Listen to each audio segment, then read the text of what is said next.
Good morning, YouTube. Crank some lights on. I don't think it's light enough outside to be able to see much. I'm sitting here at Love's in West Memphis, off Martin Luther King and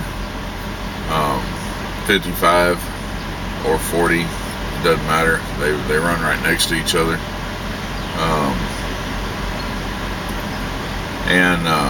I'll be pulling out here in about 10 minutes or so, give or take. My appointment's not till 9 o'clock this morning. I'm gonna get there early, probably around 6:30, 6:45. So I'm not in a real big hurry. Not really worried about parking where I'm going. Plenty of parking. Not really worried about getting unloaded, because I'm getting unloaded and loaded at the same time. So I can burn pretty much all my off time if I need to.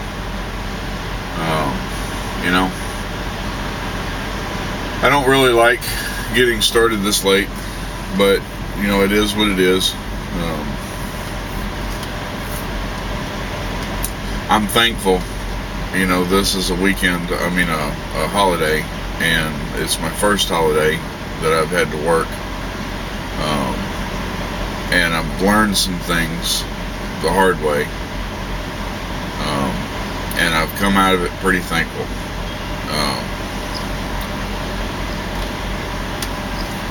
Man, working on the holidays, it's definitely not what it's cracked up to be. Everything is shut down. Shippers are shut down, receivers are shut down. So the only way that you can get a load is if it's a preloaded trailer going somewhere, and then you're subject not to be able to get that. I got really lucky the way this worked out. I don't know, maybe I think that the company should have a plan to deal with this, and to have trailers loaded and ready to go kind of in the same way they do on weekends. Because there's a lot of our drivers that have just been sitting and waiting, with no loads available, nothing in sight. They're just waiting.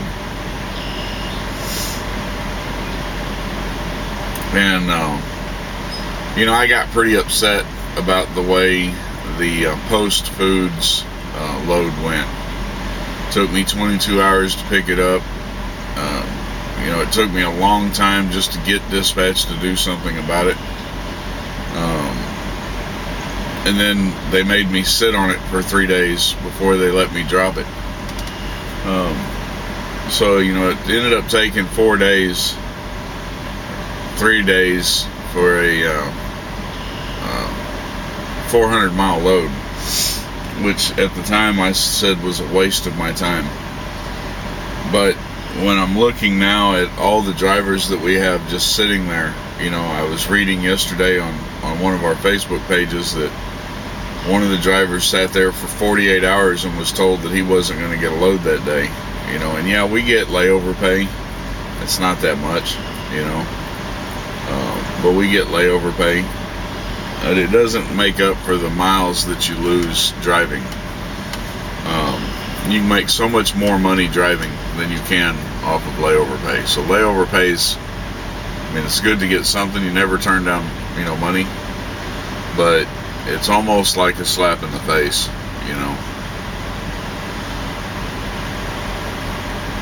I don't want to sound ungrateful. I appreciate the company giving us layover pay, some companies don't. But when you look at how much money you could have made driving, the layover pay is a pale comparison. So,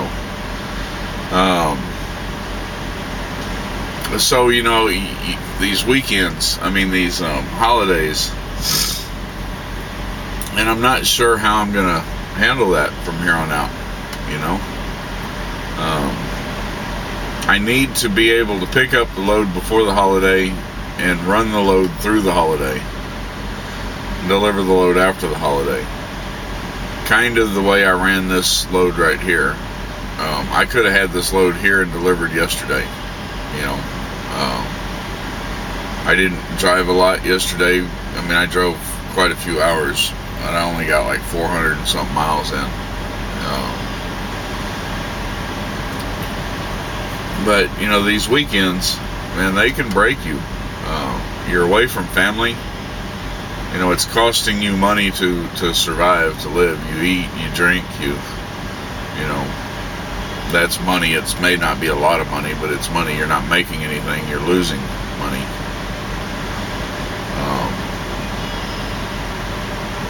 So I consider myself fortunate that I got this run. Where I picked the run at is a distributor. Where I picked it up at, they were closed. And I contacted dispatch, and I started to get pretty angry again, because I was, the way I saw it is they were closed. They weren't going to be open for Memorial Day. They weren't going to be open again until Tuesday. The load was due to be delivered on Tuesday. There's no way that I could make it on time. I sent that thought to dispatch. Dispatch tells me, their yard is open. So dispatch tells me, go into the yard and look through the trailers and the nose boxes. There should be the bill of ladings. Find the one that you're taking and deliver it. So that's what I did, and I found it. So I was back on the road again pretty quick, but that's the only place that I know of that does that. Most of those places are locked down.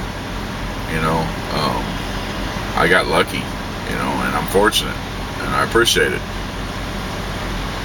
But these other drivers out there, and it's not just our company, it's all of them. I mean, I come to this truck stop, and I found parking, and I didn't even have a hard time finding parking.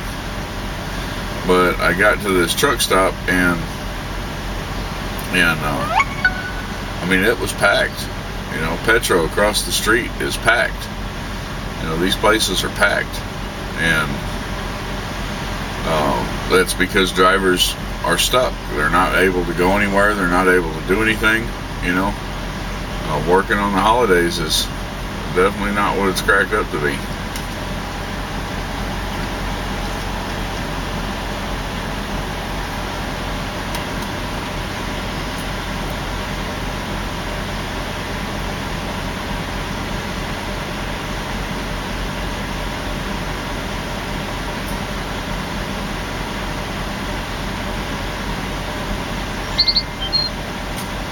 I'm going to turn this camera around right here. Got something going on in the park. Not exactly sure what.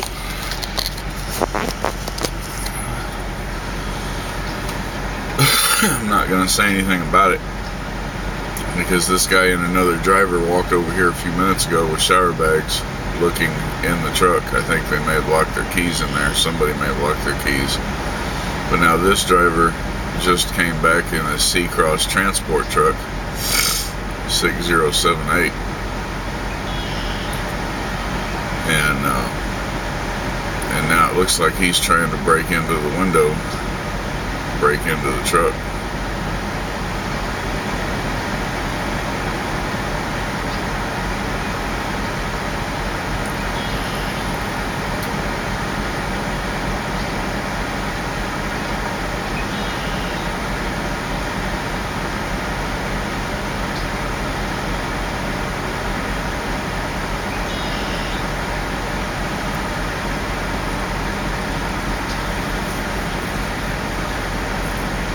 I don't know what he's doing here, but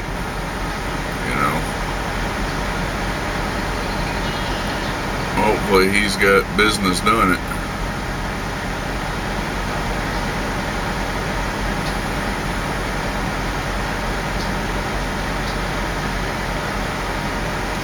Had to turn these lights back off.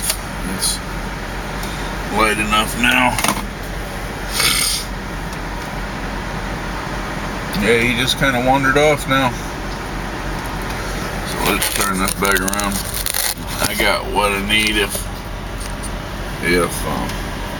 he wasn't supposed to be there jagging with that.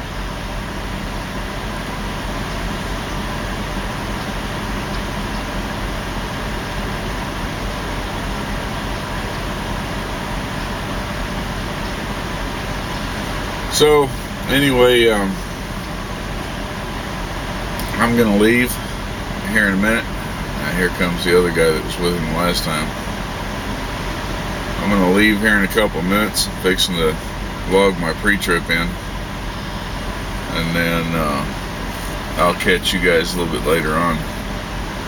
Yeah, it's the guy I saw with the truck earlier. So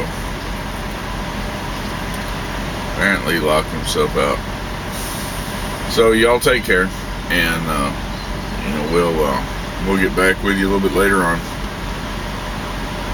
Maybe I'll do a video of this place that I'm going into this time. That way you can see just how big it is, how much room there is in there. Alright, y'all take care. Peace out.